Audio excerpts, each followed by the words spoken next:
Hi there. My name is Michael Govier. That's Travis Roy, and he's Eric Branstrom, and the three of us make up the Cinema 9 podcast. We talk film, movies, cinema. All three of those things are usually covered on this show. I'm back. I was gone this week. I want to thank AJ DeCosimo for stepping in and being a great guest. I mean, he was supposed to be here anyways, but I wasn't here to be a part of the festivities. But I watched the show when I could, and I got to say, there were some fears that it might be a weird show, and we didn't really know what to expect. But I thought it went swimmingly, Travis. I really did.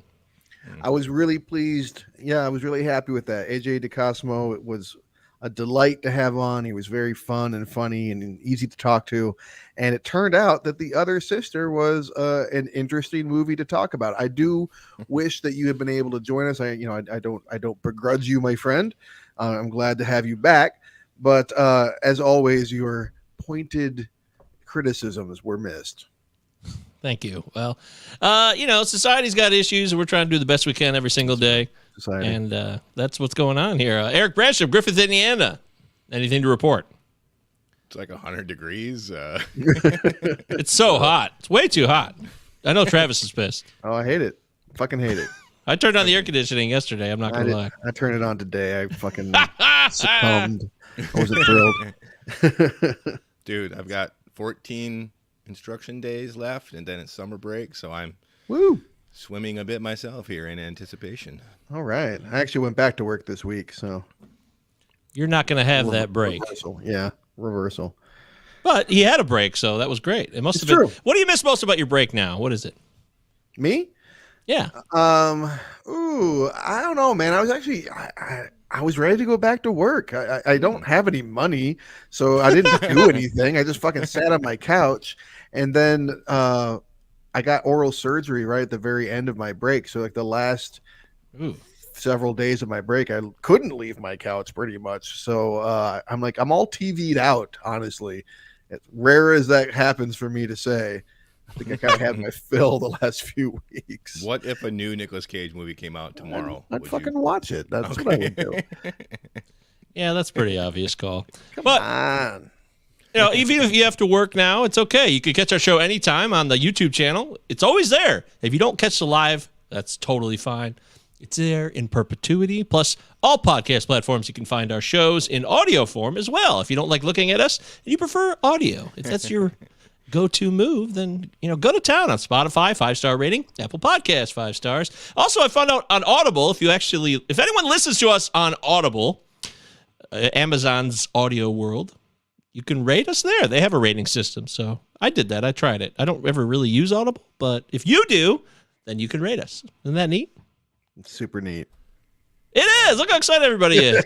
Okay, so in honor of, we're going to talk about The Witch. Does it hold up or not? That'll be the main event of today's show, Travis's selection, 2015 film. Although I also saw a 2016 on it. That's why I became confused. I'm like, I don't care. I'm just going with 2015. So. It was released. It's one of those classic kind of situations where it got released in some festivals and that kind of thing and picked up speed there, but didn't get a broader theatrical release until the following year. So technically it was first released in 2015, but no one really saw it until 2016. Well, that makes more sense. Okay. Well, in honor of that, we've decided to do something we haven't done in a while. We used to do it in the early days of the show, and Travis said, why don't we do a top 3 period pieces? What are our top 3 favorite period era films? Now, there was some debate pre-show about what exactly a period piece means, and frankly, I'm still slightly confused, but hopefully this goes okay. What if and now we have to ask ourselves, does this period piece hold up? What a conundrum. I mean, we still don't know what it means. Yeah, we still don't know what it means on our own show for a movie to hold up or not. So, well, that is true. There's a lot of truth to that. Well, Travis, why don't you start us off? Let's go down from 3 to 1. Maybe some honorable mentions of top 3 period piece films. All right, a couple honorable mentions out the gate real quick. One of which we've already spent a good deal of time discussing, Ravenous. I love Ravenous as a period piece. I feel like it's so specific to being like the West Coast and the the mid 19th century, late 19th century. It's kind of unique in that respect. So I really like that. 12 Years a Slave also. It didn't make it to my top 3 list. It did, and I kind of bumped it down because in all honesty, it's hard to watch. I can't say it's one of my favorite period pieces because as beautifully shot as it and acted as it is, and it's utterly immersive, which to me defines a period piece. It's also it's a toll to watch, and I've seen it quite a few times at this point. But I'm going to say my number 3. I'm going to give it up to. I'm going to give it up to a movie because since I've only seen it one time so far. I got to say a Portrait of a Lady on Fire, which came out, I believe, in 2019. If you guys haven't seen that yet, which I'm not sure either one of you have you guys seen this movie? I haven't seen it. I've been preaching about this movie for since it came out. It's just one of those movies that left an indelible kind of imprint on me. I mean, it felt like high art. I just love this movie so much. If you haven't seen it, it's a period piece. I believe it's 17th or 18th century. I think it's 18th century France, and repressed love, that kind of stuff. Really, really just beautifully shot and acted, and I'd strongly recommend it. Oh, who doesn't love unrequited love? Isn't that the best? Oh man, I didn't say unrequited, more just frustrated. Yeah, that's what made me think of, though. I think about the good old days when you try to pine for somebody and you beg them to love you. Boy, it's such a stupid way to live. And I really regret being a child at times. But hey, it's also part of maturity. You learn a few lessons along the way and you're like, hey, by the way, Lou's? Is this Liu's reviews? Lou's reviews. With 2 L's? Huh. Why not? I love it. Oh, that's cool. I mean, I don't have an opposition to it. Don't you judge? I saw The Northman and Lighthouse. The witch still crawls under my skin. Okay. Wow. There you go. Eric, what's your number 3 period pieces? I struggled with this myself, man, because I'm thinking I've always thought costume drama, like any Jane Austen movie, that's the go-to period piece. I'm like, is this what we're talking about here? I haven't seen any Jane Austen adaptation. But yeah, if we're talking based specifically, you and I interacted via text, that the time and maybe the overall, setting really has to be significant in the story element here, Travis. That's how I define it. I feel like, if you're not feeling like you're sort of in that time and place, and that's not crucial to the telling of the story, I don't know that it's necessarily a period piece in my estimation. I think that's a great way to put it. So yeah, right off the bat, a couple of honorable mentions I have to give to Barry Lyndon, and I'd say I actually really like Howard's End, the Jane Campion film, or Merchant Ivory film. I think James Ivory did that. Yeah, I actually watch that every time it pops on. I love the nobility of the language and the reserved performances in that quite a bit. For my number 3, though, I am gonna kind of go with what is kind of increasingly being seen as kind of a guilty pleasure, because I'm not sure this movie holds up, but I've seen it so many times, and it definitely is so specific to a certain time period. Gladiator, 2000, Ridley Scott, man. Okay, yeah. Oh, that's weird. I watched something about Gladiator last night. I was like, oh, remember that movie? It was a monster. I think it was a monster. Huge. Remember Gladiator? I do very much. We watched that a lot, and we were 20 years old around that time, and a lot. It was Joe that Pantoliano, DVD got a lot of play. Joe Pantoliano very excited about it, yelling about. Did he get excited about it? Or is that Ralphie Soprano? Oh, that's right. Yes, right. Thank you. Okay. Yeah, remember he takes he swings a thing and takes out what's his nuts eye. I remember now. You're right. For a minute there, I had lost my way, but thank you for reminding me. I'll always bring it back to Sopranos. Lou also mentions, how about Braveheart? That's an option. It crossed my radar when I There's no way you would put it in your top 3 though, because it's so historically inaccurate, right? I feel like that would bother you. Yeah. He also mentions, what about Mad Max Fury Road? Does that count as post-apocalyptic period piece? No. Good movie though. Yeah, great movie. But I don't think it qualifies for our period piece layout here. That's okay, Lou. We appreciate the support and the interaction, Lou. It's good to know you, Lou. Keep them coming. All right. My number 3 is,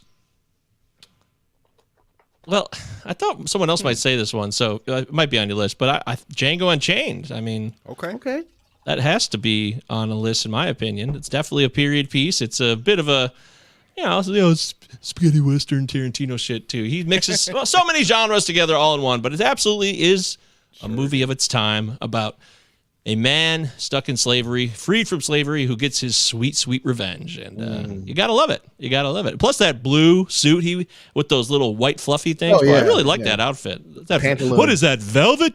I mean, it's nice. So. Austin Powers, who wore it better. What's your number 2, Trav? My number 2, I didn't put any westerns on mine, at least not in my consideration.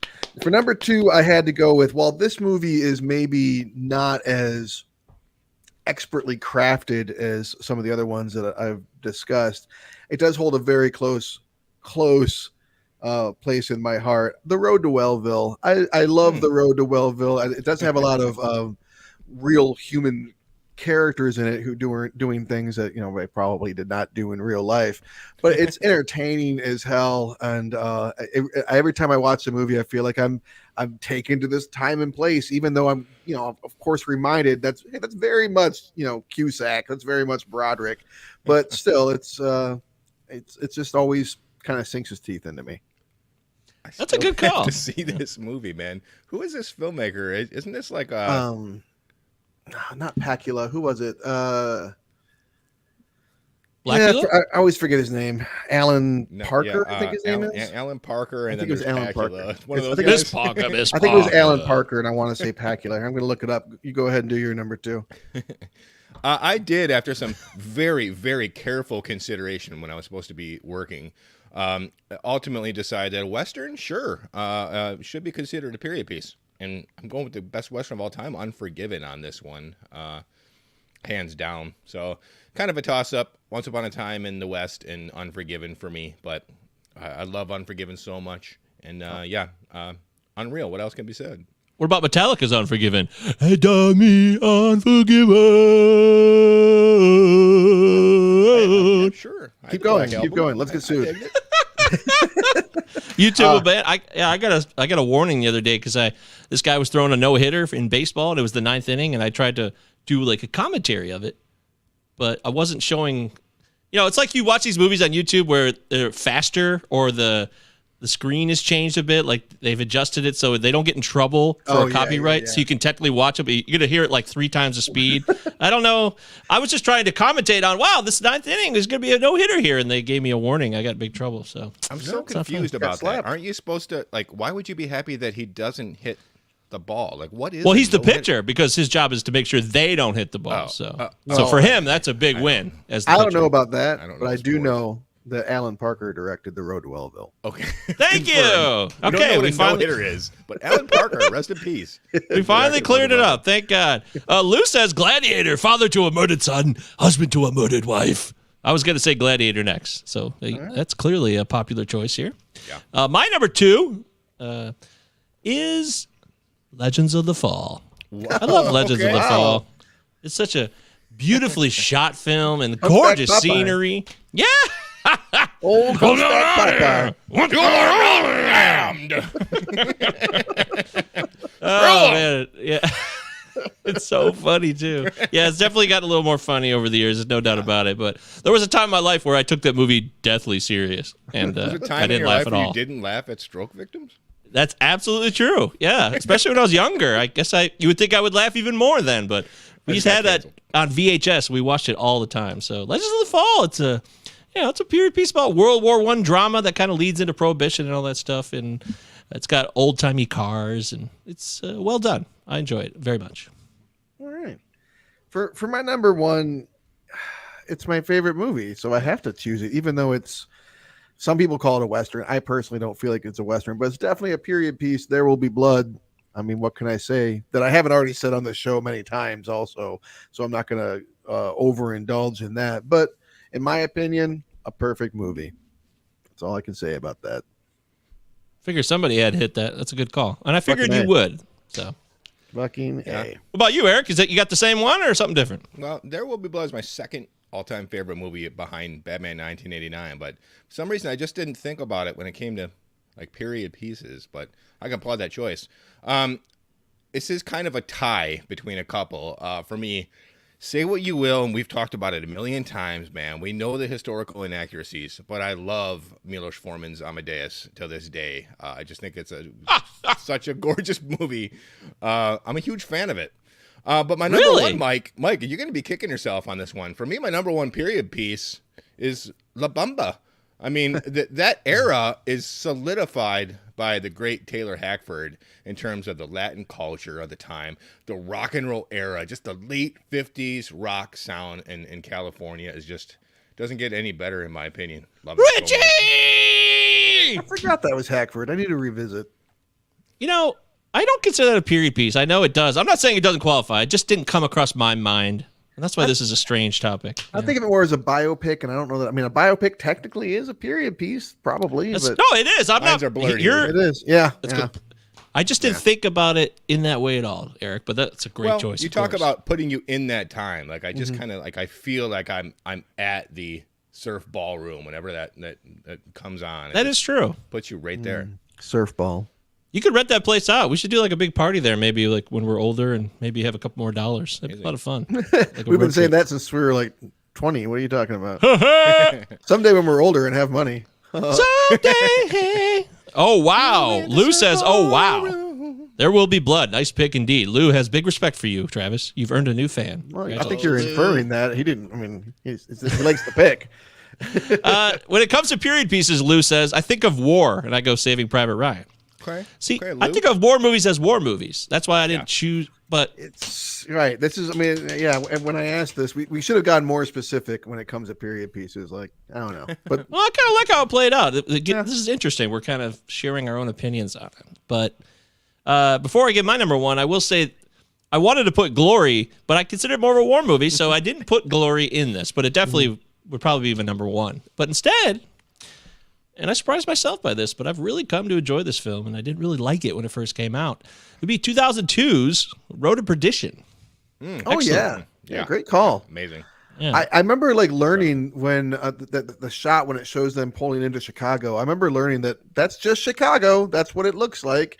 Like I'm just there's a few cars that they put in there, but like they really didn't change much. I'm like, my God, here you go. It's so wow. It talk about immersive. That movie really you feel like you're in the 30s.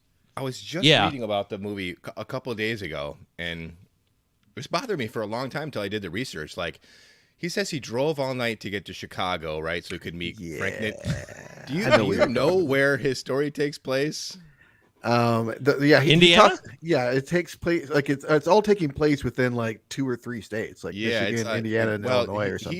He's like the enforcer for I believe it's called Rock Island in northeastern Illinois, which used to be a huge deal in the 20s, but now it's just a sleepy town. But yeah, that was always interesting to me, like the mob being in this tiny town that no one even knows about nowadays. Of course, with Prohibition, if you're driving a Studebaker or whatever around, I mean, I don't know how fast those things went, like 35 miles per hour, I would guess. I don't know. I don't think they were going 60. Well, they're 4 cylinders. I mean, we drive 4 cylinders to this day. Of course, there's been some modifications, but I think I'd have to double check it. Also, it's not like Eisenhower had built the freeways yet. Not like he went out there single-handedly and did it, but you know what I mean? Yeah. It's not like, it took longer to get around back then. So maybe. Yeah, that's right. I'd be more worried about the tires on those cars than anything. Oh, boy. Those things had to pop so easily. So there it is. That's our top 3 period pieces brought to you by the Cinema 9 podcast. Eric, Travis, and Govier doing our thing. And the Schrey way, the Jay Schrey way. Sorry, Jay. The Jay Schrey way. Welcome to the show, Jay Schrey way. Jay Schrey way. Jay Schrey way. Jay Schrey way. Ford versus Ferrari, one of the best in recent years. Okay, Jay Schrey way. Cool. Was that a Michael Caine? Were you doing Michael Caine there? Jay Schrey way. Pull my finger. Would Troy count as a period piece? Of course Troy would count as a period piece, but it's a piece of shit. Troy? At this point, it's subjective as fuck, so sure, dude.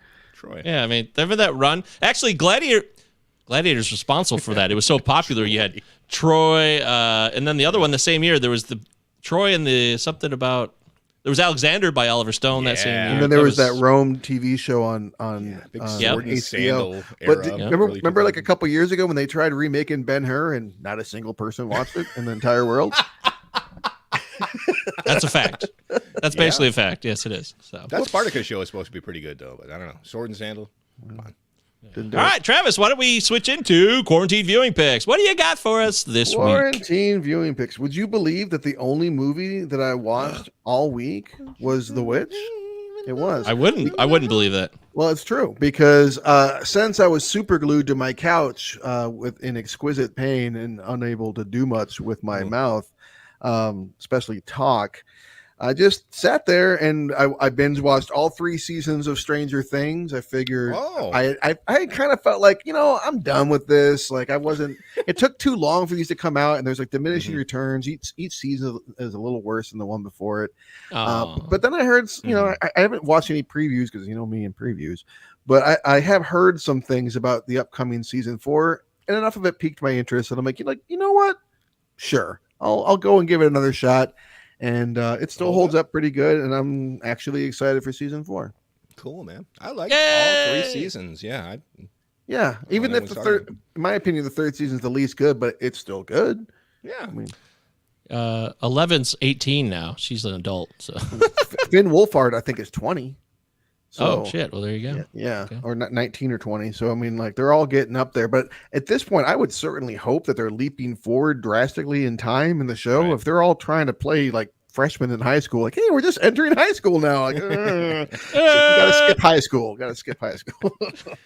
Yeah. I heard season 4 is going to like harp on like Nightmare on Elm Street and do like the slasher. That was 100% what got me on board. I heard slasher and I heard a Freddy Krueger kind of thing. And I'm like, awesome. I'm like, okay, I'm in. You got me. And also, supposedly, they're all kind of sprawled out and separated, which was the case in season 3 too. But whatever. Oh, you mean when 11 hooked up with those weird punks and everyone was pissed? I went through and looked at the IMDb scores for all the episodes, and they're all like 8.9, 8.9, 9.1, 9.1, and then you get to that episode, it's like 6.2. People were pissed. It's not a great episode. Yeah, I only saw the first 2 seasons, so yeah, I didn't follow after that. Yeah, I mean, it's worth it. A lot of attention has been given in the past year, and it's about to come back for its 2nd season to the HBO Max show Hacks. So I had to check out Hacks. What can I say, man? It was fucking great. Gene Smart is awesome. It was totally entertaining, raw, funny, believable. I really liked Hacks. I could see why it's won all the awards that Ted Lasso didn't, basically. Lastly, I had dragged my feet on watching the TV show version because I really love the movie of What We Do in the Shadows. I had kind of like, I felt like, I know what to expect. And so I started watching it, and I almost turned it off like halfway through the first season, kind of like, this is okay, but it's kind of like, it's kind of redoing the movie in a lot of ways. I'm glad I stuck with it. I love Matt Berry. I mean, Garth Marenghi's Dark Place holds a very special place in my life. I think it's one of the greatest comedy shows ever, and he was great on it. And he really, What We Do in the Shadows, it just, unlike Stranger Things, it actually gets better. Each season is progressively better than the one before it. It's just, it surprisingly has heart, for like, I guess a little bit more in the feels than I was expecting. And another thing about it that I really liked is that I was kind of like, as I was starting, I'm like, yeah, okay, vampires. And what I end up being really into is the lone human character is actually the most interesting character on the show, which I found really cool. So definitely check that out if you've not watched that. It's on Hulu. I'm all heart, motherfucker. I'm all heart. Quan. That's all I watched. Just kind of sat on my couch and moaned. Okay. Yeah, like Billy we should Crystal do we should do a harmonized. We should do a harmonized song of us all moaning, the 3 of us.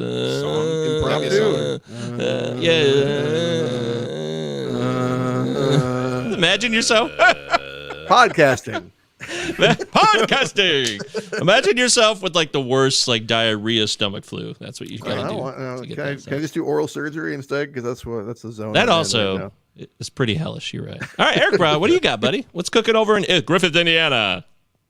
It's gonna be no surprise here that I continue to watch Johnny Depp. The goddamn trial. Yeah, there it is. We are on a 1 week break, so I managed to sneak some stuff in. Beginning with Johnny Depp star Alice in Wonderland. I had to go back.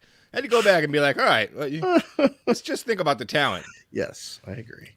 Shy Wright is back. Jay Robinson was Ray. so right in the most recent season. Colin Robinson? Colin Robinson, played by Mark Prosk, I think his name is. Anyway.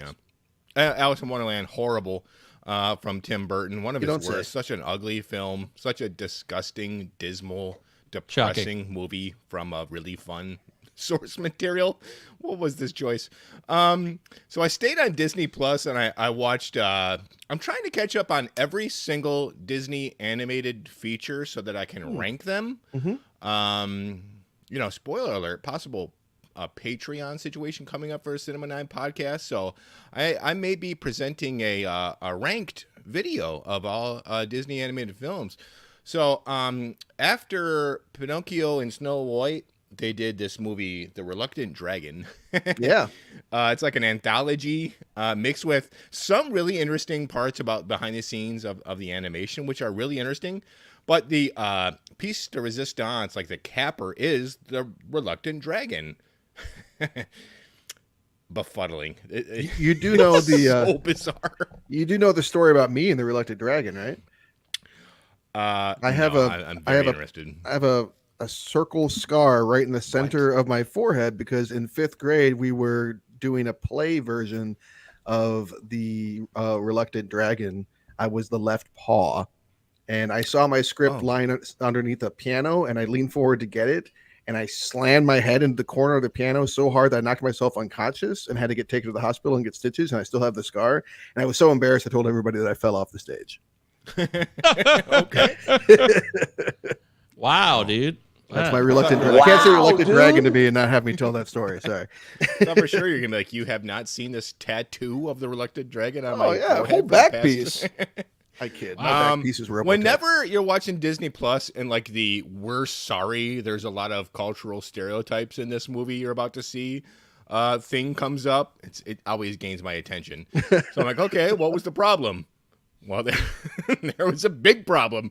The Reluctant Dragon himself is basically like a big gay dragon that like sits around eating cake and reciting poetry for like 40 minutes. He's so a little coded, isn't he? Literally all he does is sit around eating cake and go, oh. It's problematic for sure. Oh boy. Wow. So if you're interested, that's literally all he does. Eats cake, recites poetry, and goes, oh! Sounds fucking great. I mean, I want that life.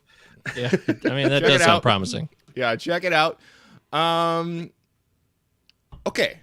On Hulu, they finally did a deep dive on the Steven Steiner kidnapping story. Remember in 1989, the made-for-TV movie I Know My First Name is Steven, starring Parker Lewis Can't Lose His Own Corinne Nemec?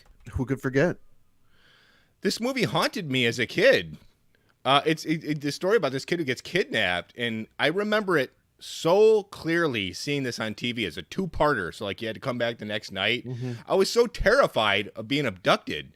That may be a big reason for why I lived such a sheltered life from an overprotective mother, because we watched this TV movie as a family.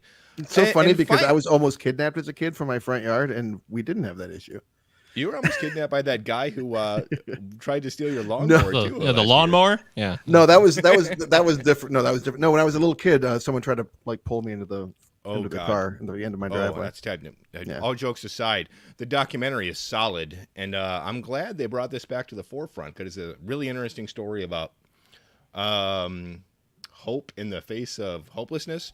Check it out on Hulu. It's called Captive Audience. It's about the media attention that surrounded the story and how it kind of took over and ended up ruining this guy's life. And his brother became a fucking serial killer. Yeah. His brother became a serial murderer. Yeah. Check it out on Hulu. Other than that, though, I cannot wait till this Monday. Time for the cross-examination. I'm there. All right. You fucking people. I have not watched a second of this, but I keep hearing about it. Like every podcast I listen to, it just seems to be showing up. Or did you see what's going on? I got a real beef with it. I just think it's really gross. And I would just imagine if my own life was put on display to the world. And it just makes me so uncomfortable that I never want to experience. You know, you can do what you want. You can entertain yourselves. They're doing it. Johnny Depp, took her to court again. And yeah, it was his choice. So it's his responsibility. They're all out there and I just feel weird about it. I don't know. It's very so strange. sordid. I feel great about it. Yes, yeah. I mean, that's put it mildly. It really is. It's bizarre. It's bizarre. But Lou's review says reluctant memories for the reluctant dragon. Yes, that's well said, Lou.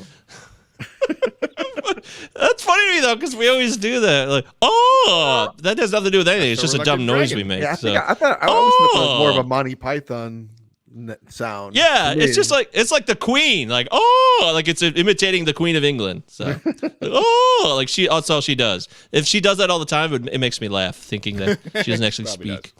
I don't think that she actually can speak English. She just walks around making. The noise. Queen of England can. Yeah, that's right. Makes that noise all the time. That's true. But as Piers Morgan said on Bill Maher's podcast recently, that she's the world's most respected leader.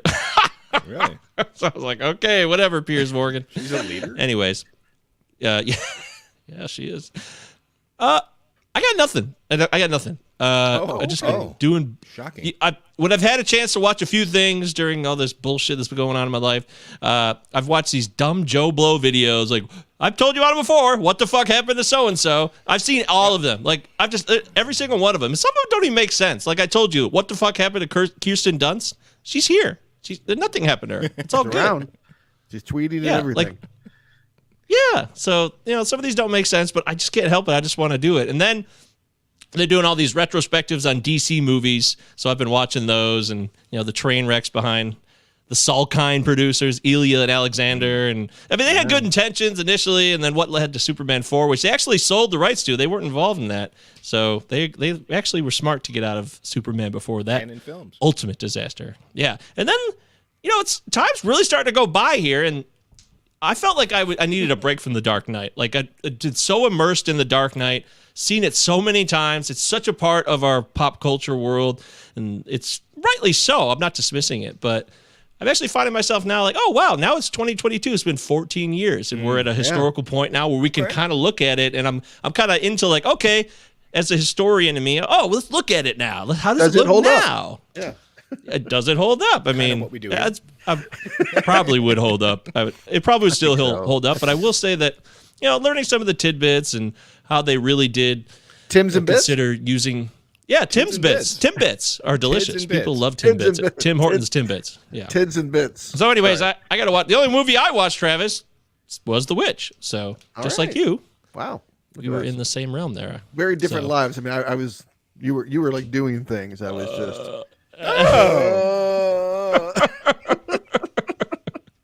It's funny. There it is. That's what we've been watching. That's what we recommend. Of course, you can email the show cinema9pod@protonmail.com. And if you have something to say, you could also tweet at us. You could, Instagram us? Leave a comment on the YouTube channel. Also, please subscribe, click like, and that kind of stuff. Any other plugs that we need to make before we get into the Vavitch? Well, Eric did mention that. Yeah, well, we're working on making a Patreon probably happening here. We're going to do that. So stay tuned. Of course, we'll give you updates and information. We think we have more to offer besides just the show. We'll still have the show, and it will be our bread and butter. But, maybe there's some other stuff we can offer you guys that you might like to know. What's Travis making for dinner on a Tuesday night? I don't know. Sound interesting? Probably not anything of interest. I'm kind of interested. I don't know. If I was sitting at home if I had just had oral surgery and I was sitting at home, I'd watch that.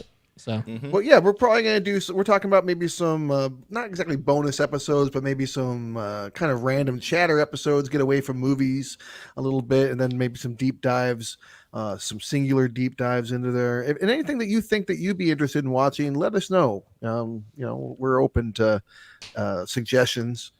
But we're finally we've made jokes and we've made promises we would never really monetize this, and we're not going to give you commercials, but we are going to give you the option to give us your money, and then we'll give you something of less value. Yeah. For the record, Travis has said that. I'll monetize everything I have to, and I'm a capitalist. I'm a sick capitalist fuck. That's who I am, okay? I'm a conflicted capitalist. Conflicted capitalist. Yeah. Right here. I'm just kidding. I mean, reluctant capitalist. That should be most people. Unfortunately, I'm the left paw. A reluctant, the reluctant capitalist. Yes. All right. That's perfect. All right. Well, it's time to get to the main event. 2015/16's The Witch. Yeah. A movie. It's a movie. It is a film, right? Am I wrong? I mean, The Witch is a film. So Travis selected this movie, and it's got people in it, people that we know of, some people that I didn't know of. I mean, Anya. Is it Anya? Or, I always thought it was Anna Taylor-Joy. I think it's Anna Taylor-Joy. Isn't that what it is? Anya. I see a Y in there, so I didn't know there was a Y. That's my bad. Inobservant as fuck. I don't know that I ever noticed that either. So Anya Taylor-Joy. I swear. That's what it says. So maybe it's also possible. Maybe she is Anna now. I think I woke up in that reality this morning. Tandy situation. Yeah, this is a Berenstein Bears thing. Well, okay, so yes, it's written and directed by Robert Eggers. And Travis, you're the one who chose this movie. So can you take us back not too far in history because it came out 7 years ago? No, and I've only seen it the one time. This is a movie that, I feel kind of bad almost saying this, but I'm not sure which one came out first, if it was The Witch or Ari Aster's Hereditary. But like all of a sudden, I just remember like hearing about both of these movies around the same time, and everyone and there have been some other stuff that's, elevated horror or whatever that had been coming out, like The Black Coat's Daughter, for instance, and some other stuff that was just kind of a step above. But here was, these two new filmmakers that were getting a lot of chatter. So for that reason alone, I was like, okay, people are talking about this horror movie. I will watch this horror movie. I'm always down for a period piece. And I was floored. I was absolutely floored, but I had not revisited it since. I thought, why not? I had thought that maybe I'd see The Northman this week, but instead I just laid around and moaned. But felt sorry for myself a little bit. But so I was happy to dig back into The Witch with pen and paper, and I'm glad I did, because I got a lot more out of it this time than the first viewing. So it came out of nowhere. Like, did you see it in theaters? No, I watched it at home. Yeah, I gotta say, man, like back in the day before Harry Knowles, who ran Ain't It Cool, got into a bit of a Me Too situation, I would get free tickets all the time to major shows in Chicago where all the stars and the directors would come, and I had just a chance to meet people like Bennett Miller and Nicholas Winding Refn because of this contest, and I wound up getting tickets to The Witch with Robert Eggers in attendance, and I fucking got the flu the night they did the show. So I couldn't see it. That sucks. But I heard such great things on the message boards on the website that I checked it out like the next day. Blown away. Just blown away. Like, the thought of me being like scared in a theater in like 2015 was incomprehensible to me at that time, because I was already like, horror was in such a weird spot before. This is like you're right where the elevated horror thing was starting to come into play, and like, hey, horror movies can actually be fucking scary and not just fun scary. So see these, and I walked out of the theater blown away. Haven't seen it since. All right. Wow, dude. Okay. Lou says, when my ex-girlfriend and I watched it in 2016 or 17, we both experienced some form of sleep paralysis that night. It was a weird night. I feel like any night that involves sleep paralysis is going to be a weird night. I never had it. I hope I never do. I've never had that either, as far as I know. I feel like you'd remember. Yeah, I feel like I would. I'm also an undiagnosed bozo, so I don't know. You never know. So maybe I've experienced it. Either way, I never saw this movie, so this is my first viewing, and we're going to keep talking about that. It does have Katie, what's her name? The lady from Game of Thrones, who, again, Kate Dickie. Yeah. Kate Dickie, second film or second piece of content that she's been in with Game of Thrones and this movie, where she's breastfeeding. So in Game of Thrones, she's breastfeeding a 10-year-old boy, which is a lot more uncomfortable, I would say. But then again, who am I to judge cultural mores? I mean, I don't know. A crow or a boy? A crow or a 10-year-old boy? Also, Ralph Ineson was also in the second season of Game of Thrones. So he really just went to Game of Thrones and like mined them. I didn't recognize him at first either, but he is like second in command or whatever to The Watch. The the Wildlings. the gray, the sea gray, the gray. Oh, the Iron. The Iron, whatever the fuck. You know what I'm trying to say. Ironborn. The Ironborn. Yeah, those guys. He's like a Steve Farron man. Yeah, what were those? What were they called? The Iron. Yeah. Well, the Iron Throne is the Iron Throne. Or am I getting that wrong too? I know who you're talking about. The people who have the boats out there. The people. One of the many people. One of the many eunuchs of the series.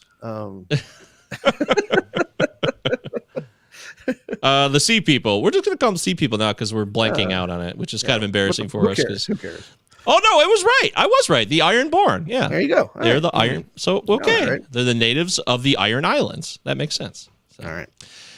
So yeah, So that does ring a bell, Travis. Thank you. I appreciate that. Lou also says A24 comes out with some banger horror movies. The movie called Men is coming out, but it was a nice, refreshing change to see everything everywhere all at once, which is a movie that Travis lauded recently. But Alex Garland's Men is looking very promising. Well, it's Alex Garland. I mean, to me, that's an immediate sign of okay. Probably got to watch that. Yeah. Right. Same. Yeah. Same. IMDb score. I saw the score, so if you guys want to take a guess, I'll let you know. I'm going to guess high. You saw it too? Yeah. I didn't see it. I'm going to guess high out, but I'm not going to say quite 8 high. I'll say 7.9. Way too high. Way too high. What is it? 6.9, isn't it, Mike? 6.9. Yeah. 6.9. Wow. Yeah. Wow. Sorry. Well, but this movie might not be for everybody, I guess. What? Not everybody's the A24 nerds that we are. Right. So The Witch on Rotten Tomatoes, 90%. So Travis, for the critics, 90%. The audience, though, 59%. That's a big, monstrous 40% gap. I read a review somewhere that mentioned that if you went in expecting a horror movie and didn't know that it was going to be like dramatic horror or like art house horror, then you might really, really hate it, which I thought makes sense. If you were expecting flash bang boom, that's not this. That's I literally absolutely remember being in the theater and when the credits rolled and I was trying to catch my breath, some asshole behind me going, boring. Well, they did call it slow horror. Slow horror is not for everyone. Mike, how much did you fast forward through this one? Oh. Never mind. Yeah. I don't want you admitting that on air. Let's do that again. No, I will. I am freely. I'm in the camp of the people over there at Cinema Sins. Skip. Absolutely. There's always skip moments in a lot of movies, and I got no beef with that. Quite the reputation you think they do. Let me ask you this. Why should anyone, not alone me or Eric, but someone listening, why should anyone listening take your opinion seriously if you didn't watch the movie in its entirety? Well, I did. It was just faster. That's all. So. I didn't. It's not like you skip chapters. I don't skip chapters at all. It's just you press fast forward. We're 3 times fast. So, and everything. I didn't lose a beat. I didn't lose a thing. I stuck with the plot. Nothing was confusing to me. So it does work if it needed to. You didn't get the director's pacing. You don't get like the experience that's intended. Right? Oh, well, I tried that at first. I did. So I didn't skip until I realized, this is going to be really drawn out and slow. So, when those kids are singing that fucking Black Phillip song, I'm like, okay, I get the song. All right, cool. All right. Okay, so show me something else. So I got that part of it. It all made sense. As far as what the critics said, though, how about this person named, no, I don't know if we're going to do that.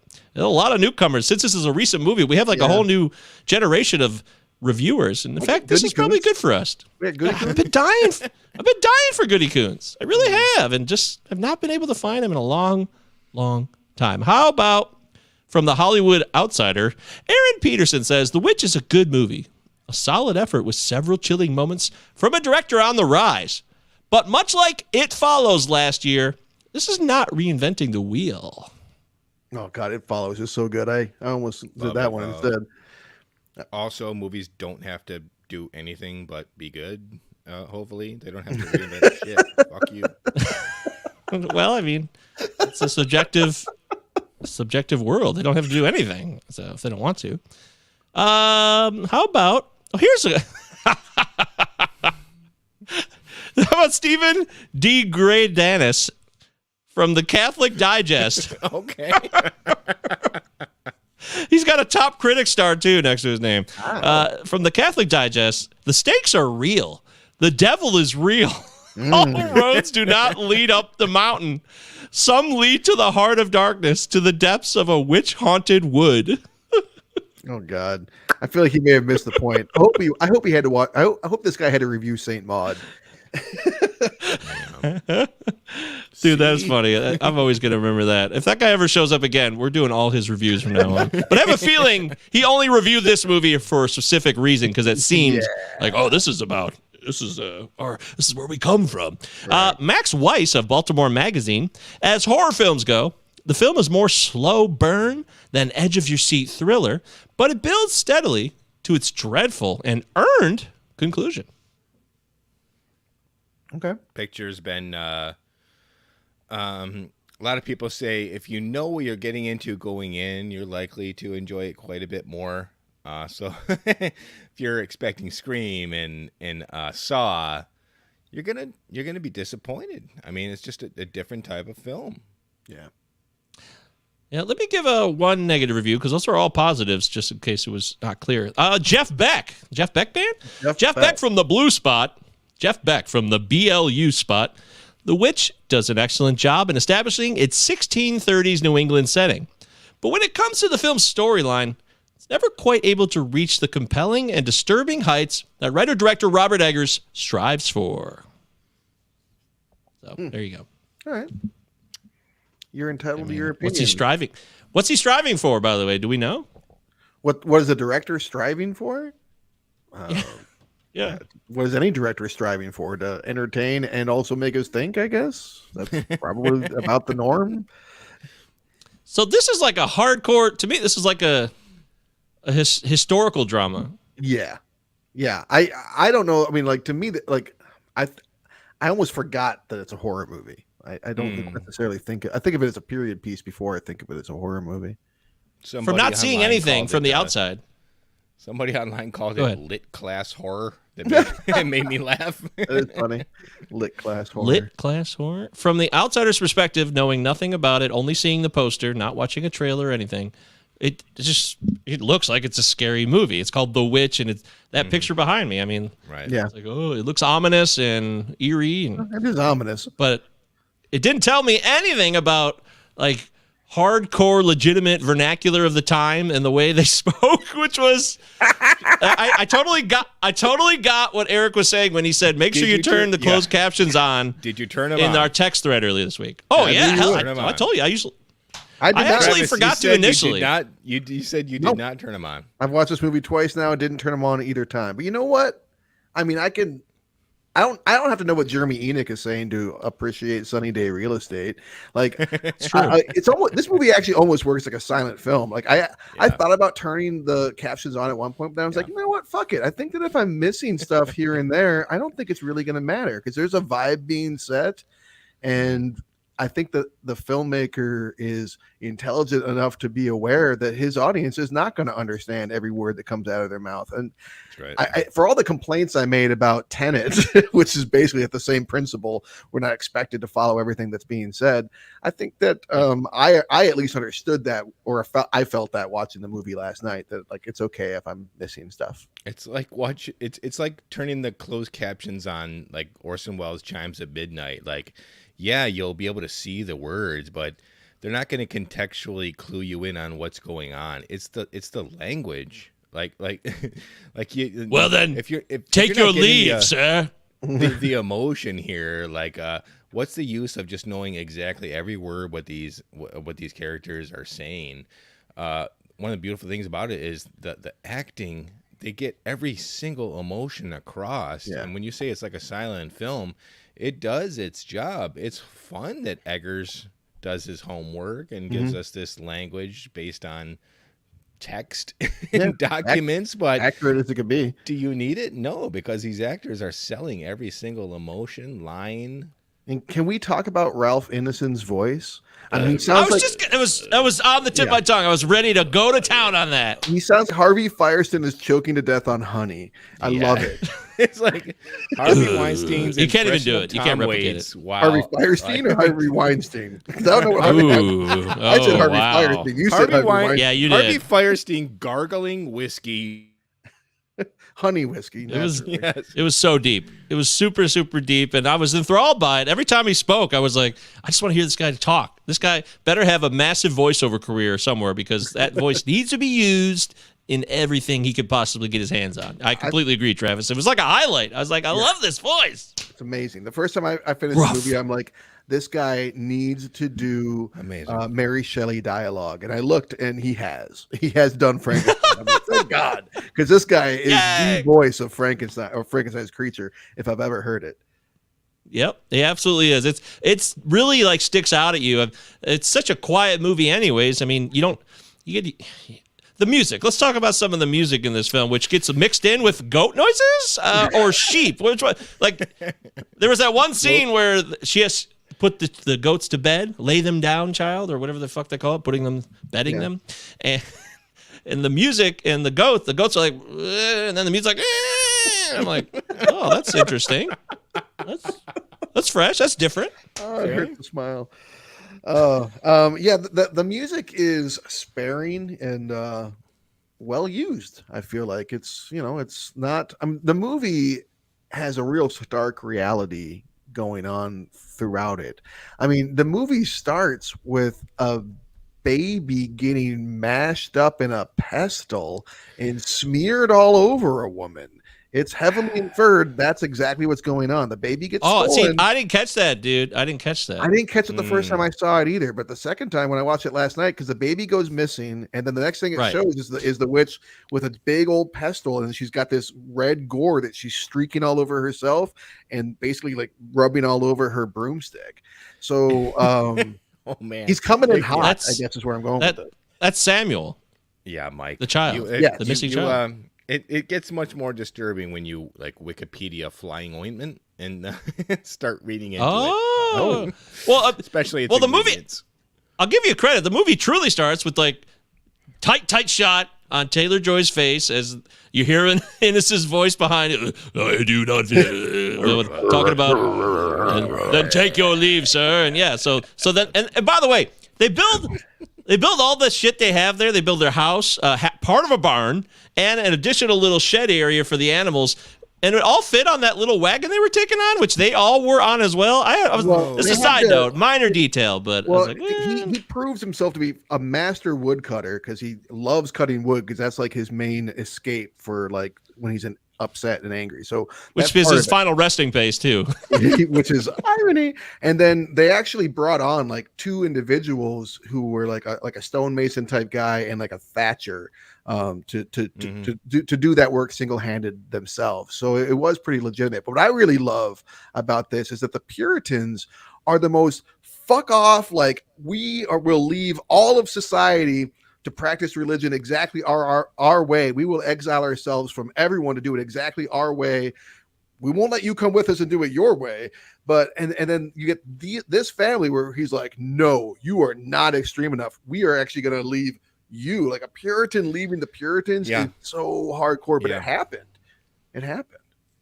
Oh, it's totally believable. It's a death wish, but it happened. Yeah, and leaving the plantation, going outside the walls is that's a realistic situation where you really are in danger. Now, there's not going to be a witch that don't exist. The witches aren't real. Turns out, I don't think. But the wolves exist too, but they don't take babies either. That's bullshit. So it's a really fascinating mix of a dramatic historical retelling with mystical events, religiosity that was real, stories, as it says at that little liner at the credits, based on folk tales and court proceedings. So it's fascinating for us to kind of pick it apart. What's real? What wasn't real? What do we take from it as a moviegoer? And as a first-time watcher, it's kind of overwhelming because, especially not knowing what to expect, I'm just like, okay, what did I just watch? You can't overlook that first scene. I love that first scene because it sets the stage for this man's pride. So are you guys with him all the way? Like, fuck this guy? Pride. From the get-go, I'm like, this guy is putting his entire family in mortal grave danger because of his pride. That look on Anya Taylor-Joy's face when they're driving away is like, I don't want this to be happening, but what the fuck am I going to do? My mother's not even saying anything against this. God. And then the look of like exultation on her mother's face and on Caleb's face when they get to that clearing, and like everybody's on board but Anya Taylor-Joy, and that's because she's got a fucking brain in her head. I am not on board with William, the father, because like he is, and this is like what I think makes the movie work so well is that it's not that he's crazy. It's not that he's a bad person. He is deceived by ideology, and he is living and acting as best as he can with the knowledge that he has, just like anybody in any time period. So I sympathize with him, but I'm frustrated with him because I'm on the outside and I can see him making these terrible choices based on utter fictions that I know are fictions, but to him were very real. It was common knowledge at that time that the devil lived in the wilderness, not just any wilderness, but the wilderness of North America. Like, they truly believed that he was out there. So why wouldn't they think this stuff would happen? So is Black Phillip really the devil? Well, man, you're opening up a can of worms, and for me to get kind of into the horror of the film, what the picture does, and I dismissed this on my first viewing, but it was impossible to do this on the second. It shows us that there is a witch in the woods, and she took Sam and made a flying ointment out of his blood and gore. Were you not to show that, we could have maybe swam around and enjoyed some of the mystery of the film of whether or not perhaps Thompson was doing this, but that is given away right off the bat. But I missed that, though. As a first-time viewer, it went right over my head. I'm just saying. So not everybody got that necessarily. Dude, the first time I watched the movie, I'm with you, Eric. I think I am. The first time I watched the movie, I ended it thinking the witch wasn't real. The witch never existed. This is all an unreliable narrator kind of situation, and there is no witch. This is all just an explanation for people dying in the wilderness. And maybe that's true. But watching it this time, I felt like you did. I'm like, where the fuck did I get that there's no witch? I'm looking at this naked hag. Yeah. There is clearly a witch. She smears that stuff all over herself and becomes younger. Like we are shown over and over again. There's a literal witch into the Sabbath in this beautiful shot. Yeah. So watching it this time, yes, Black Phillip is the devil. It's all true. It takes all of that mythology that we know. Oh, it's all just nonsense, blah, blah, blah. And it spins it on us by being like, no, it's all true. It's all real. Right. And the funnest thing about it is that we're on board with Anya Taylor-Joy's character so much that we're like, but by the time, even watching it last night, because I'd kind of forgotten, when she starts talking to Black Phillip at the end, I'm like, oh, now you're on your own bullshit. You completely bought in and like you're like, because you're like losing it. And then the devil talks back and I'm like, oh, it really is all real. So like even her as like the skeptical, sensible one, she falls prey to it. Yeah, that's so interesting. I got so much to say on that. Well, go ahead, say something else. I loved when Black Phillip talked back because it not only confirmed her suspicions that religious zealotry in this aspect solely in terms of this film is bullshit.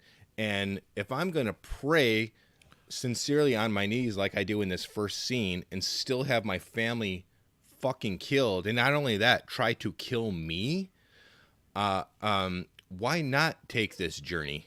Okay, for her to join this coven when she was pulled away from people that could have protected her and helped her as this burgeoning young woman, I kind of found some glee in this ending, which kind of like freaked me out, and I enjoyed. I want to go back to one point, though. I got to get back to that. You said it proves that it's bullshit, but doesn't actually prove the opposite, that it's not bullshit? I mean, because if we're saying the devil's real and all this shit is to be feared, then what they're doing, the Puritans, is very much what they should be doing. Right. That's why it spins it on us. Like that's what I'm saying. Like it turns out that he is right the whole time. Well, I mean, which I got from you entirely. Right. He wasn't right to leave the plantation, but it turns out he was right. Like they're all like Puritanism. It turns out we should all be Calvinists. Yeah, that's is that what you're saying, Eric? Then, because I clearly got what Travis said, but you said it was bullshit.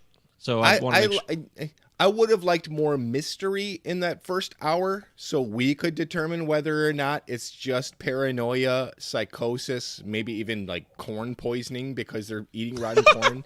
Right. But when it turns literal, yeah, I do start to enjoy it because what else is she going to do? But yeah. Well, then I also. Oh, go ahead. You sure? I think Egger's mistake is that he both tries to make this a mystery while also being very literal about it. Okay, well, one thing I want to say what you mentioned prior, Travis, was for me as the viewer, I really was unclear who Thomason was. Like it seemed like maybe she was trying to mess around with the twins that were annoying her by the brook that day. And then she says, yes, I am the witch and I'm all this. I'm like, oh. At that point, I'm slightly confused. I really am. Like, okay, she could possibly be the witch here, but she could also be screwing with her younger siblings. I'm not sure. Well, and that's how I saw this. I think that's exactly what you're supposed to get as a viewer, is that exactly that ambiguity. Okay. To go back to two things that, real quickly. One, Black Phillip's voice, I am 100% convinced is modeled on Satan's voice from that Mark Twain claymation TV show special from the 1980s. If anybody remembers this, it's the scariest shit ever. That, and then also the corn. You mentioned the corn, that like this blighted corn.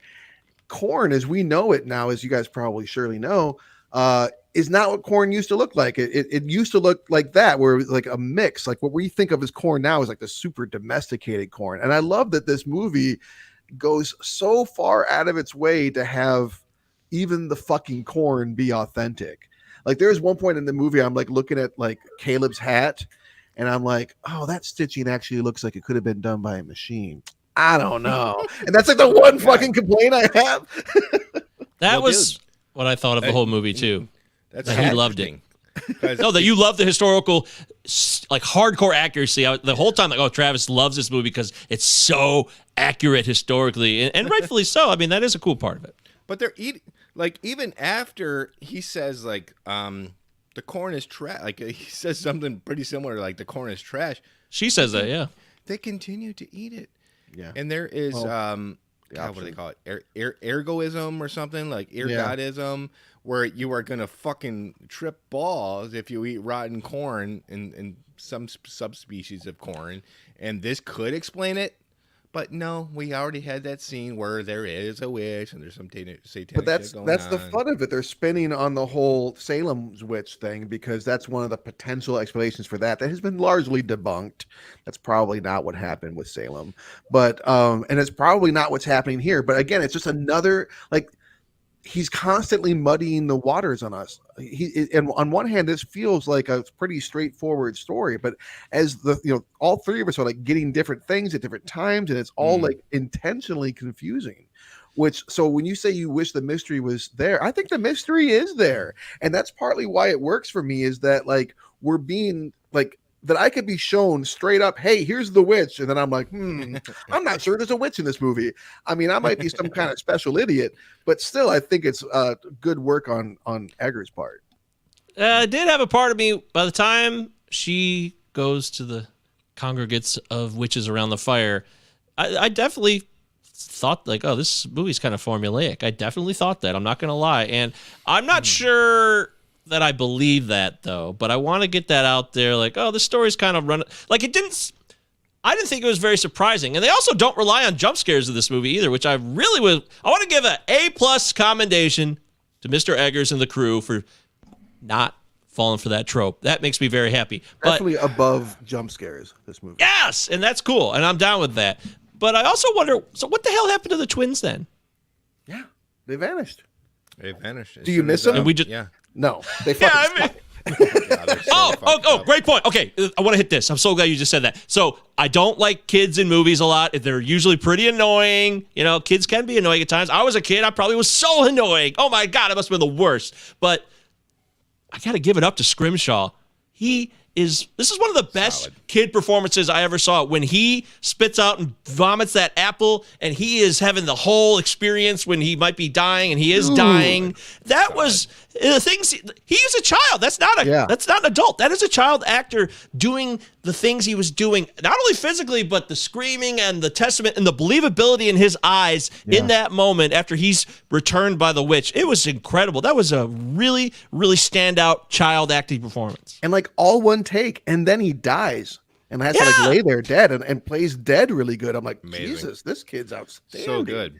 And yet I'm sitting there and I'm like, well, when Eggers is hammering out this screenplay, what am I to get from this? Because clearly he's been taken in by not only the incestuous temptation of his sister, but also the literal temptation of the shape-shifting witch. Yeah. And he ate the proverbial apple, and yet he is acting enlightened in lieu of his death. Like, what's going on here? Is this Satan, like, fucking with him? Like, what is this testimony he apprises? I don't know, because it's so much of me when watching the movie, even though Eggers is telling us, hey, it's all real from the get-go. I'm like, no, none of this is real. So, you know what I mean? It's okay. You just this is a feminist point of view, though. There's a feminist point of view, though, in that when Caleb is, eyeing up his sister's cleavage, that isn't her fault. Point of view in that? The feminist point of view is that she is just doing her daily work. She's not, later in the movie, her mother says, "You slut," and you were trying to taunt him with your slutty, sultry ways. And she's just living. She wasn't doing any of that. So that's what I'm saying. This is actually, it's a bit of a pro-feminist movie. Like, hey, a woman's just doing her everyday job. You're the one who are putting these monikers and these points of view on here because you're lusting. It's not her. You know what I found really fascinating about that was that Caleb, it shows him like sneak a couple glances down his sister's shirt, but and I guess it's like from lack of options. I mean, the kid's supposed to play 12 years old, and like where else is he going to look? Not to condone, but like yeah, exactly. So when he sees an actual woman who's a stranger, and it's she has cleavage, of course he's fucking bewitched. Okay, I've heard some chatter about this, and I'm trying to wrap my head around it. So we've got a father with William who drags his family out in the middle of nowhere. We've got a prepubescent boy who has no options in terms of dealing with his burgeoning sexuality. So, that's natural to see. And what the fuck is this kid going to do? How is he going to deal with these emotions? They're just going to be blamed on Satan. And we've got a young woman in Thomason. And the second that she's perceived as being this soon-to-be woman, quote-unquote, she gets barraged by her mother's insults and threatened to be casted out. Like, the irresponsibility of the father is huge in this. The pride of William can't be... it's the downfall of the entire film. Like, in my opinion, the entire movie is about this... I'm so sick of this word toxic. This toxic patriarchy of a man thinking that he knows exactly what's best for not only his sons, but the women in his family, regardless of what their desires are, who they are as people. And his wife is fucking pissed at him. They have no options. What are they going to do in terms of Travis already hit that, that's surrounding them? Travis already said it was, yes, he's to blame too, but it's the ideology and the religion that created William in the first place that leads to him thinking that he knows what's best. I'm not dismissing the blame on him. Isn't that what you said, basically, Travis? 100%. Yeah. So the journey of this woman with Thomason is there from the get-go. From the first scene, she knows she's probably going to have to leave this and find someone who can take care of her, and it ends up being the coven. Because she has a father who fucking blames her for everything under the sun, including his own faults as a protector. Yeah. So pretty much everything that she does, the boy does, even the fucking kids, which are just being possessed by this fucking goat that probably is literally whispering in their ear. It's all right there on the table. but a lot of it is what the film is basically about, is this fucking religious zealotry.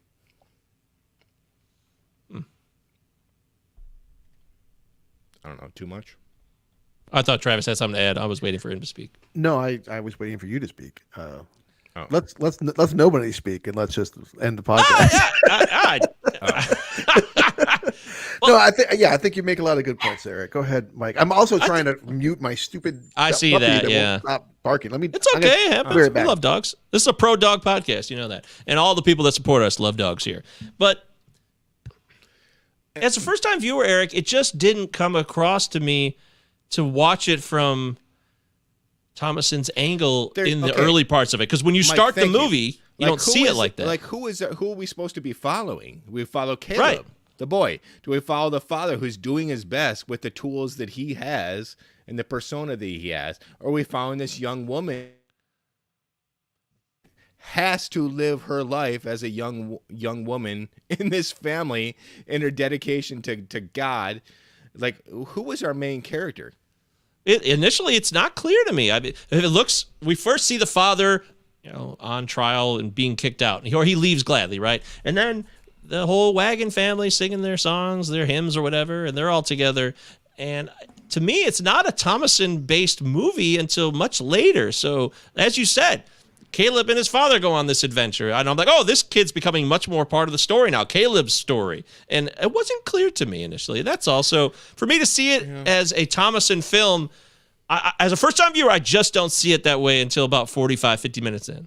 I think I may have, I'm not sure if I was aware of Anya Taylor-Joy by the time I watched this, but I do think that I picked up that she's the main one just from that she's the one we spend the most time with in the very, very first frames. I glommed onto her because I knew who she was. I'm like, oh, it's that. Okay, there she is. I know her now because I'm seeing this after she's become a very well-known movie star. Very famous now. But I also think that her name is, the character's name is of interest. Like, clearly they want, like, they're all just, her parents are so dissatisfied with they obviously wanted a son first. And Caleb is like the replacement. I didn't get that either. Son. And, they're just constantly like whittling her down for nothing, for no reason, but again because that's the culture, that's the world that they live in. Women are, in that time and place, for them just existing is not okay. That silver cup, man, she got really screwed on that silver cup. That wasn't her fault at all. And they're having that beautiful candlelit dinner. What a gorgeous evening it was. What were they eating, by the way? Shit corn that night? That all corn. I didn't see what was exactly on the plates. So I did feel bad that her father, which we already covered, he left her out to dry. Right, that was not cool at all. So I'd also like to issue a retraction. Retraction. A quick retraction for calling my puppy stupid. She's not stupid. She's very intelligent. She just it's frustrating. I knew you would regret that. I didn't hear that at all. If you I did. I said my stupid dog won't stop barking, but now she was just lonely and she needed something to nibble on. So she's we'll forgive you. However, you're gonna have to go out and chuck some corn and probably feed the goat and make sure it's bloody milk. Okay, I don't want that boring ass white milk. I want some blood mixed in my milk. Okay? Can I chop some wood and get some anger out? Yeah, hell yeah, it's a good workout, dude. When the goat bleeds out blood, I think it's a turning point, and that's why I bring it up. When the goat, she's milking the goat, Thomason, and then it bleeds blood. Yeah, and I'm like, turning point. So, are there any sequences that aren't a dream or a possible imaginary moment? Because when the twins and Thomason are locked up after Caleb's unfortunate demise, there is that part where the witch is in there with them. But it's not clear to me because we're not seeing Thomason at all. We're only seeing the twins' point of view. It's focusing on them, and I became confused. It shows her reacting in shock to the after, though, but not for it's like a 45 seconds to a minute before they show her. As a first-time viewer, I'm really locked in. I'm like, oh, wait, is this the reveal? Well, Thomason's the witch right here. To answer your question, I mean, it's also the disappearance of Sam in the very beginning. Like, that's like, unless we're chalking that up to an unreliable narration, like, that's clearly physically impossible for a baby to just, even if a wolf is around, you'd see it loping off with it. Like, it's physically impossible for a baby to just up and vanish like that. True. But there's several blackouts in this movie. You guys, any beef with that at all? No Eric? Beef, but it's a tool. It probably did not work on a lot of people that were like, if you're gonna give me a 10-second blackout, show me something really fucking scary before you do that. If you're just like, all right, now we're gonna take a break. That's how I saw it. Oh, it's a break time. Okay, great. Stretch for a minute. There's so many things like the weird things like this. This movie has it has a lot of very small weird things. The fact that the eggs are not viable. Mm-hmm. Okay, the fact that the udders are producing blood. I think you could make a case that William was cursed from the onset and influenced by Black Phillip, Satan, whoever you want to call him, because of his because of the pride. That's why I love that first scene so much, because it just sets off the opportunity for his hypocrisy to be highlighted and used against him for the entire film. You're gonna fucking grow crops? Fuck, you ain't growing shit. You're gonna try to get milk? You ain't growing shit. I'm gonna have my own fucking fucking just all of that. And then it's contrasted so well with that moment where after Caleb dies, he chases what's the daughter's name again? Thomason out, and you think he's like kind of comforting her, but it turns out he's in fact saying, I think you are a witch. And he's like, be truthful with me, be truthful with me. So she lays down a fucking truth bomb on him and tells him all kinds of truth, and his response is, that's the devil's tongue. That's right, wagging in your mouth. Dude, you want to talk about, we talked so much about period pieces in the earlier in the episode, and how the setting and time and all of that minutia matters so much. It's so easy to accuse a woman of witchcraft in 1630. There's no proof. You don't need any evidence. Right. That's why people would do it for the most ridiculous reasons: jealousy, just all this insane stuff. To get their land. So to accuse her of that when it's his own infallibility as a farmer, as a hunter, is really interesting just on a human emotional level. The scene with the bunny is one of my favorites, because we have two things going on. We have a farmer who is inadequate and he's way over his head. His classic pride before the fall. But we also have a shape-shifting witch out there that probably is this hare, according to like Scandinavian lore or whatever. So we literally have this man against the devil, and we have this man against himself and his own attributes as a father, and this like burgeoning dread that exists between nature, man, all of this stuff in just one scene. Incredible. Another that's very good points. To harp on the historical accuracy again, one of the things I like about this movie is how it doesn't explain itself to you. So like someone could watch this movie not knowing what bloodletting is, not knowing that bloodletting was the medical norm for hundreds of years, and they'd watch this movie, and when Caleb returns and is clearly sick, they'll be like, why the fuck is the mother cutting her son and making him bleed out of his head? And that would be part of the horror for you, and it is horrific. And even if you do know the background, it's still horrific. Another thing I also really appreciated as far as historical accuracy goes is that there's this whole, guns, germs, and steel kind of argument that like, oh, Western civilization was just so superior, etc., blah, blah, blah. But like the reality is that the technology of the bow and arrow was better suited to the new world at that time and place.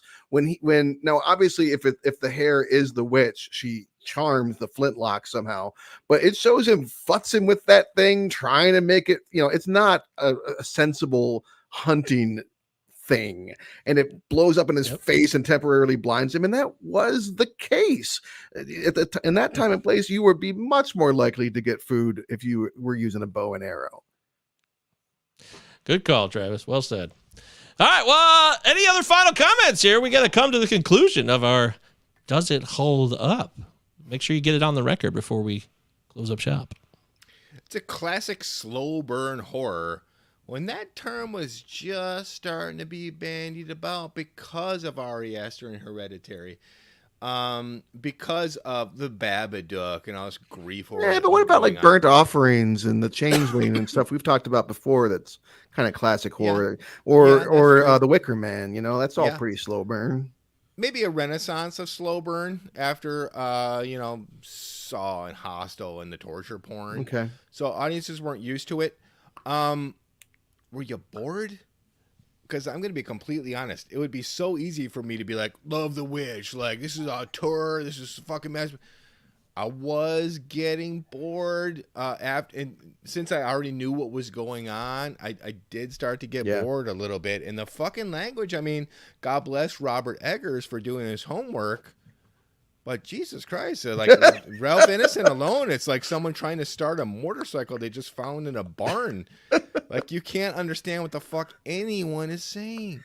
I took a couple breaks watching it.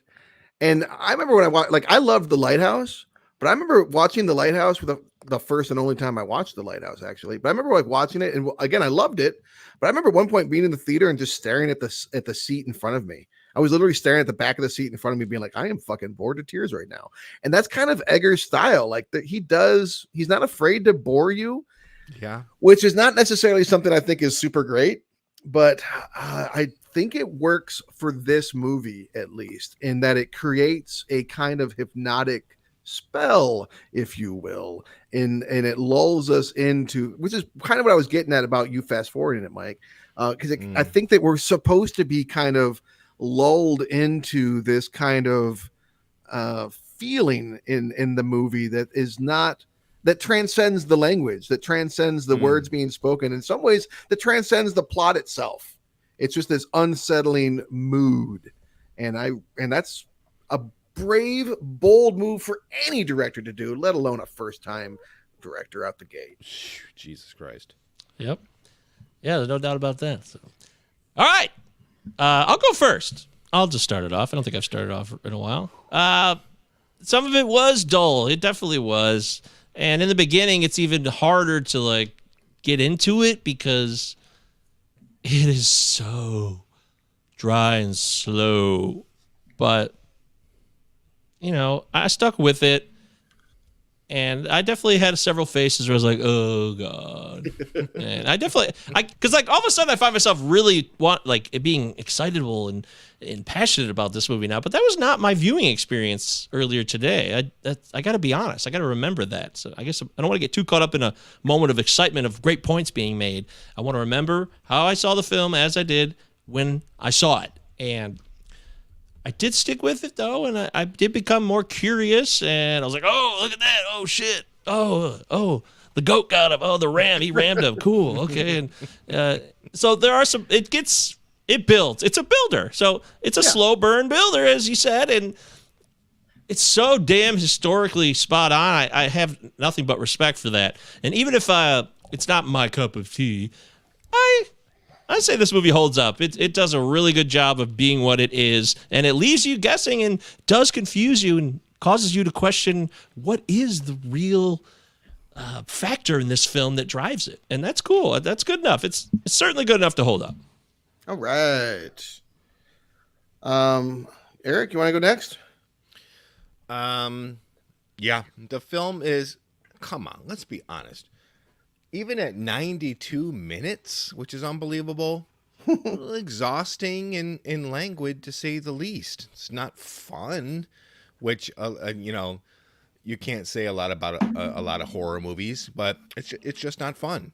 But it's the authenticity here and the precision that entices and impresses me, man.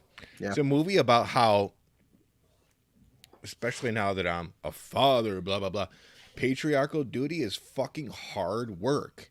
And everybody has their convictions, but your convictions can lead to awful fucking things like hypocrisy and the sorrow of other people ultimately. And you don't need a period piece about satanic ghosts to remind you that you really have to be careful, man, because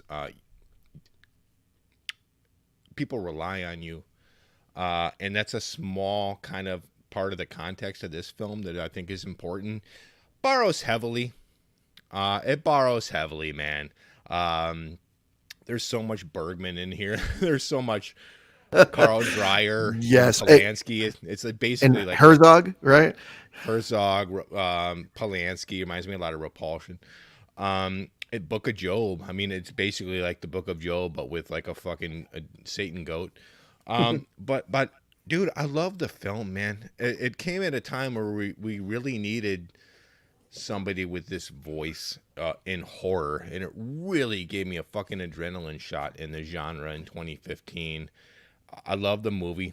I look forward to everything Eggers does, and I think it holds up completely. Awesome.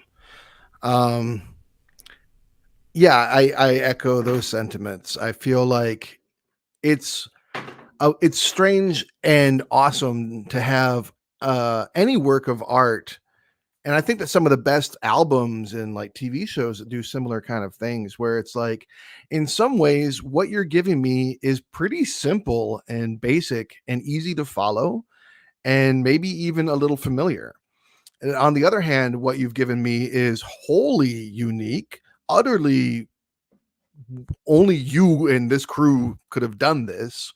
And to, again, for a first-time director to make a movie that clearly is a throwback to like the English kind of folk horror and that kind of stuff, but still like it's a bit of a game changer. I think that an announcement of an important new filmmaker, and I hope to see more from the rest of this cast besides Anya Taylor-Joy. I feel like it makes sense for her to be the standout, but that literally every other actor in this film really did some impressive work. Ralph Ineson in particular, I'd like to see more leading work from, because I think he really shows that he can do that here, because he's clearly the second lead in this film. Absolutely holds up. I kind of assumed it would, but I've been wanting to take a second look at it for a while, and I thought, why not wait a year and do it on the podcast? So I did, and it's been fun talking about with you guys. This is a movie that there's so many, like, I really do feel like we could spend another half hour or more at least finding plenty of rich material to discuss here. And I look forward to watching it again in my lifetime and discussing it again with others. Holds up. Mike, Yay! did you do a quick costume change? Yeah, I'm going to run out the door after this. I'm ready to go play. Woohoo, look at me. Yay! All right, there it is. This film called The Witch. It was a clean sweep. How about that? We're on a roll. Yeah, and awesome. I'm glad I got to see this movie, Travis. Good choice. You opened my eyes to something different for me. And awesome. I appreciate that. I really do. All right. Eric, you got next week's selection, Eric. Where are we going next in this world of cinema analysis? I'm going to take a risk. Okay? Good. And I'm going to Doesn't sound like you. I'm going to do it's absolutely not me, but I'm learning. I'm growing. We're going to do a rare companion piece. Awesome. We are going to go to 2002, a film that I've been wanting to talk about for a long time. It has a strong cult following, but I think anyone who hasn't seen it definitely needs to take another look, me included. I'm talking about Bill Paxton's directorial debut from 2002, Frailty. Oh. How is it a companion piece to The Witch? Well, if you haven't seen the film, it's about a man whose sole religious belief has a profound effect on his family. Yeah. Oh, okay. All right. Yay! Travis is excited. Woohoo! Yeah. I definitely never saw this one either, so another new one for me, of course. Frailty. Next week we're doing Frailty. Does it hold up or not? But until then, we're going to keep talking. Connect with us on Twitter and social media everywhere. And we got more in store for you. Sub the YouTube channel. 5 stars on Apple and Spotify and Audible. And thank you for your time. For Travis, for Eric, for myself, we wish you all a speedy recovery from what we call life. Corruption, thou art my father.